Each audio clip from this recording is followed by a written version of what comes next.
Então, se você fala, eu sou de direita, então a pessoa fala, entendi, então você não liga para os pobres. Ou então fala, eu sou de esquerda, eu falo assim, entendi, então você quer um governo grande. Pacote, o combo. Eu acho péssimo esse negócio. Não ensine os seus filhos a falar, sou de direita, sou de esquerda, sou conservador, sou liberal.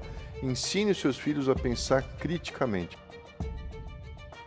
Bom, estamos começando aqui mais um Patercast, aqui é Antônio Garcia. Abraham Wang. A gente vai inaugurar agora uma nova linha editorial sobre atualidades. Então, você que nos ouve, dentro dessa linha editorial, que vai ser todas as sextas-feiras, a gente vai falar sobre atualidades. Então, não vai ser necessariamente um assunto ligado à paternidade, mas sim, a gente determinou alguns macrotemas agora para 2026, que a gente vai gravar sobre esses macrotemas, de forma que você tenha algo que é atual, mas que também não fique datado para aquele momento. Então, por exemplo, hoje o nosso tema é polarização política. A gente vai falar um pouco sobre política e por que está essa polarização tão grande.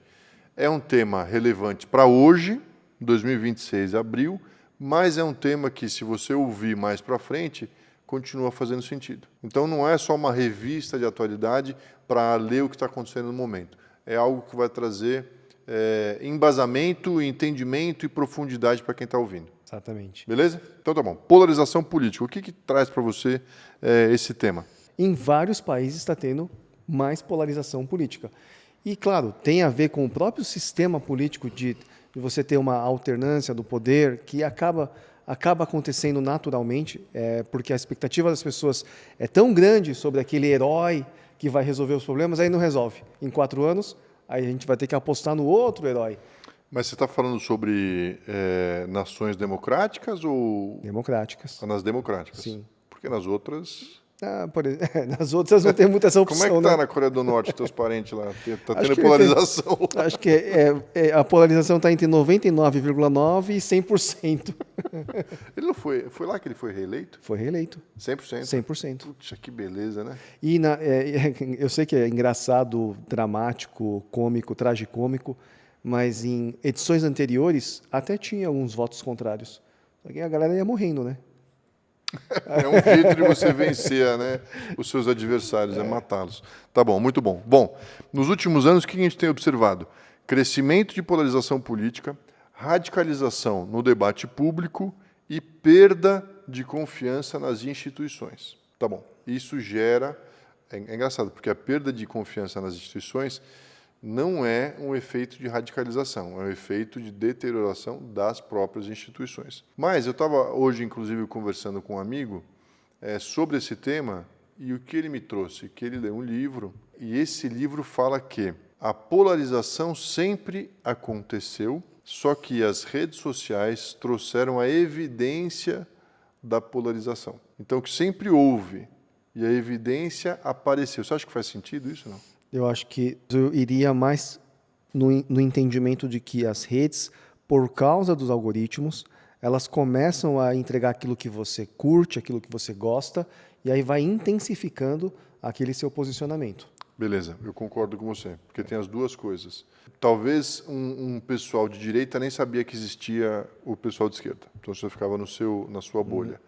Mas eu acho que existia um pessoal que não era posicionado e que, em função das redes sociais, foi se posicionando cada vez mais, porque a rede social vai te empurrando para um lado. Ela vai gerando identificação em você com algum dos espectros. Então, para a rede social, não é interessante que você fique no meio. É interessante que você vá para as pontas, porque ali você vai consumir mais conteúdo. E aí ele vai entregando para que a tua fome por isso aumente. Sim, que tem aquele documentário, O Dilema das Redes. A gente já falou sobre isso. Falamos em algum momento do Tristan Harris, que ele mostra exatamente como é que funciona. Inclusive saiu uma decisão. Foram finalmente condenados. A gente comentou sobre isso recente? Não, não, a gente não teve isso. Quem que eu falei? Porque isso aconteceu recentemente. Foi agora, semana passada. A gente não grava há muito tempo. Foram 6 milhões de dólares que a moça foi indenizada, Meta e YouTube, porque houve a condenação, fala que existe culpa, isso é muito importante, culpa no vício, vício não na polarização, mas no vício. Só que a gente consegue colocar o vício conectado com polarização também. Estou procurando um site que ele consegue categorizar uma notícia em esquerda, direita, centro. É Ground News. Ground News. Trazendo essa perspectiva de polarização, eu queria trazer também o que fazer com isso. Eu tenho sempre um dilema das pessoas vindo para mim e falando assim, Antônio, você é conservador, ou você é liberal, você é direita, ou você é esquerda. E eu acho essa simplificação da polarização muito prejudicial. Dentro desses cantos, você tem algumas opiniões pré-formatadas. Então, se você fala, eu sou de direita, então a pessoa fala, entendi, então você não liga para os pobres. Ou então fala, eu sou de esquerda, você, entendi, então você quer um governo grande. Ou seja, se você se encaixa nos polos, você é obrigado a comprar tudo que está padronizado naquele polo. O pacote, o combo. O combo. Eu acho péssimo esse negócio. Então, para mim, uma das formas de você combater a polarização é você, de fato, entender quais são as suas opiniões com relação a todos os assuntos.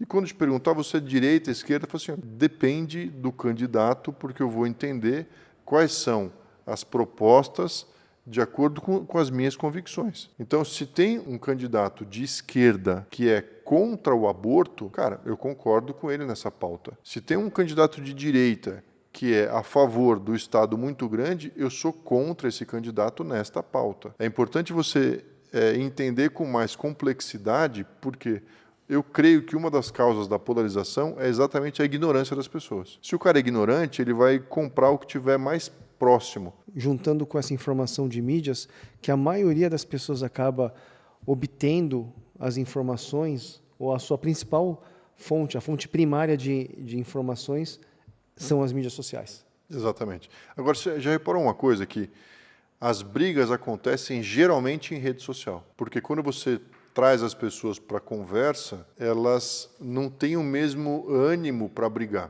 ou elas não têm até a coragem, ou seja, a rede social desumaniza as pessoas. E a realidade é que as pessoas precisam ser humanizadas de novo. Cara, por que você pensa isso?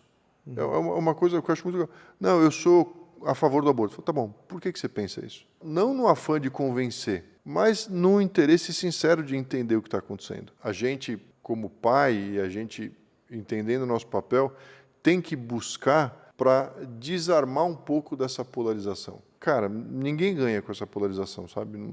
A gente vai ficando cada vez mais ignorante e cada vez com mais inimigo. Eu não quero mais inimigo, eu quero mais amigo, né? Confesso que quando eu leio, de final de semana, eu leio o jornal impresso. Muito legal. Qual que você lê? Estado de São Paulo. Estadão. E aí eu estou ali lendo uma notícia, normalmente coluna. Automaticamente eu já fico prevendo alguns comentários. E aí no final da leitura eu já fico imaginando a briga dos comentários. Você vê como a nossa mente ela começa a entrar. Os comentários àquela coluna. Aquela coluna. Contra, normalmente contra. E a gente hoje ficou um pouco viciado em querer saber o comentário das pessoas. Só que num ambiente desumanizado, onde não tem aqui o carne e osso, o Antônio, a pessoa real, cara, você fala qualquer asneira. Você fala qualquer violência. E quando você traz isso de humanizar, vamos voltar um pouquinho no tempo, quando a mídia social era o boteco, era a praça. Eu li a notícia e quero comentar com você. Sim. Existe um mínimo de respeito. Concordo.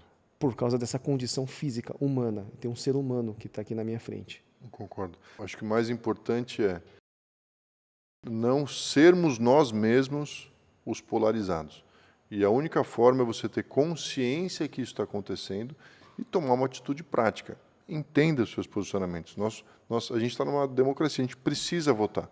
Então, entenda quais são os pontos que estão sendo discutidos, entenda quais são as propostas e vota na pessoa que faz sentido.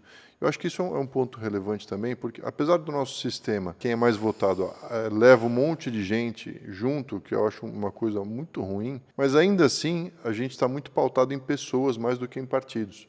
Tanto que os políticos trocam de partido, de acordo com a conveniência.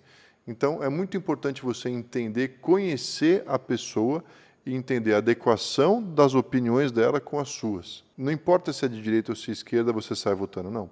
olha para a pessoa especificamente e você consegue saber, quando você tem mais complexidade, você consegue discernir pelas opiniões se aquilo se coaduna, ou seja, se concorda com o que você pensa ou não. Para fechar, então, o que a gente tem aqui, evitar a desumanização do outro, ensinar, um bom ponto aqui, eu tinha esquecido disso. Ensine os seus filhos a pensar criticamente. Não ensine os seus filhos a falar sou de direita, sou de esquerda, sou conservador, sou liberal.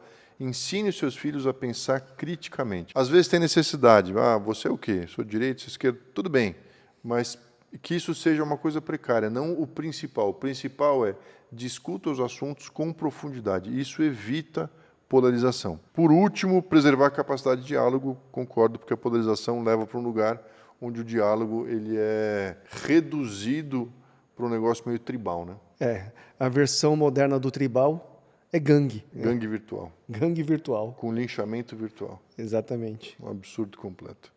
Beleza, uma sociedade madura não elimina diferenças, aprende a conviver com elas. Eu espero que esses novos episódios nossos sobre atualidades, que eles sejam muito úteis para que os pais que ouvem, até todos que estão ouvindo, ganhem um pouco mais de complexidade em alguns assuntos que não necessariamente estão relacionados apenas com paternidade. Esse foi o nosso primeiro episódio sobre atualidades. Continue acompanhando, todas as sextas-feiras nós vamos ter um episódio específico e curte, comenta, compartilha. Deus abençoe. Um abraço.